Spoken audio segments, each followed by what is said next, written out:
adhérer un peu plus à nos associations. Et je pense plutôt à ce genre d'évolution possible des choses. Hein. Voilà, ça c'est pour la première question. Hein.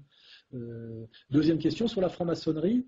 Évidemment, je suis un critique de la franc-maçonnerie. Je n'aime pas les sociétés secrètes et je trouve anormal que l'immense majorité des professionnels de la politique française soient maçons sans qu'on le sache. Et que normalement, ça devrait être explicitement marqué sur leur CV ou même sur leurs affiches électorales quand ils se présentent devant les électeurs, qui sont membres de telle ou telle loge, du Grand Orient ou je sais pas quoi, ou de la Grande Loge maçonnique de France.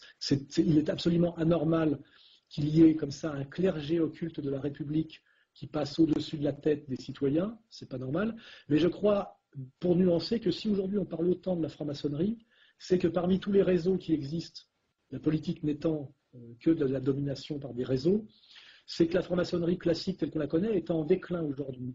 Je pense aujourd'hui qu'on montre du doigt la franc-maçonnerie comme on peut montrer à un certain moment à la mafia, parce que ce sont des réseaux déclinants. Je pense qu'aujourd'hui, il y a des réseaux bien plus puissants que les maçonneries traditionnelles, et qui sont notamment justement des réseaux mondialistes de type Bilderberger, de type trilatéral, de type... enfin, vous connaissez tout ça, les gens qui sont sur la toile connaissent bien, et que si aujourd'hui les médias nous jettent un peu les maçons en pâture, c'est que ce sont des réseaux qui correspondaient à une domination plutôt franco-française de type 3e, 4e République, mais qui sont en perte de vitesse. Et que c'est parce que ces réseaux de domination occulte sont en perte de vitesse qu'on nous les jette un peu en pâture aujourd'hui et qu'on joue la carte de la transparence. Je pense qu'on nous montre les réseaux de domination jouent la carte de la transparence quand ils sont en perte de vitesse et qu'ils se cassent la gueule. Et c'est pour cacher qu'il y en a d'autres qui ont pris leur place. Donc moi je pense aujourd'hui que les maçonneries à critiquer sont les maçonneries mondialistes qui sont effectives aujourd'hui et dont vous connaissez les noms même mieux que moi.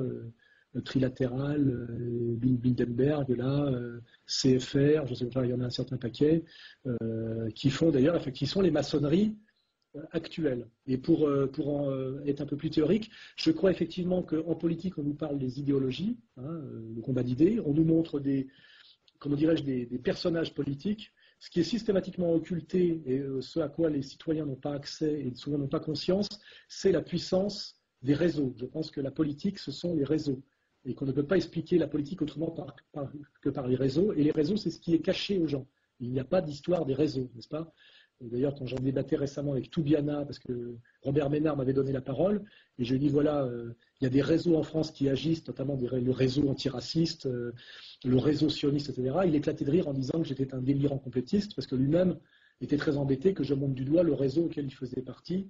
Et d'ailleurs, il faisait partie de plusieurs réseaux croisés et convergents, sans doute. Mais il faut bien avoir conscience, effectivement, qu'au-delà de la franc-maçonnerie, il faut critiquer tout ce qui est réseau de manipulation politique occulte, c'est-à-dire de gens qui appartiennent à des entreprises, des associations, et qui n'en font pas mention quand ils se présentent aux urnes devant les électeurs. Et effectivement, quand on demande à Martine Aubry pourquoi elle fait partie, je ne sais pas quoi, du siècle, et comment ça se fait qu'elle croise le grand patronat depuis 15 ans là-bas, la main dans la main, elle dit qu'elle ne sait pas de quoi on parle. Quand on demande à Kerry pourquoi il fait partie de la même secte Skulls and Bones que Bush, d'un seul coup, il y a des flics qui arrivent sur l'étudiant qui a posé des questions et qui le neutralisent à coups de taser.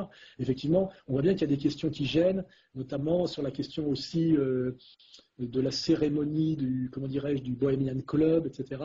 Il faut effectivement systématiquement exiger des hommes politiques dans la transparence face aux citoyens électeurs, qu'ils disent à quel réseau ils appartiennent et pourquoi. Parce que quand on comprend l'appartenance au réseau des hommes politiques, on comprend mieux par qui ils sont tenus et pour qui ils roulent en réalité.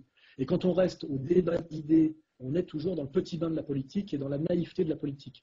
Moi, je crois que pour comprendre ce qu'allait faire Sarkozy quand il serait élu, il fallait savoir quels étaient ses sponsors et à quel réseau de soutien et de collusion il appartenait. C'est ce que je disais, c'est comme un cycliste. Normalement, les hommes politiques devraient avoir un maillot sur lequel il y a explicitement marqué leur sponsor. Comme ça, on pourrait faire la différence entre leurs promesses et ce qu'ils vont faire réellement. Parce que quand on est payé par la Lyonnaise des Eaux ou par le lobby sioniste ou par je ne sais pas quoi, quel lobby, effectivement, il y a des politiques qu'on peut faire et ne pas faire, puisqu'on est là pour rembourser ses sponsors et défendre les intérêts de ceux qui vous soutiennent et vous financent.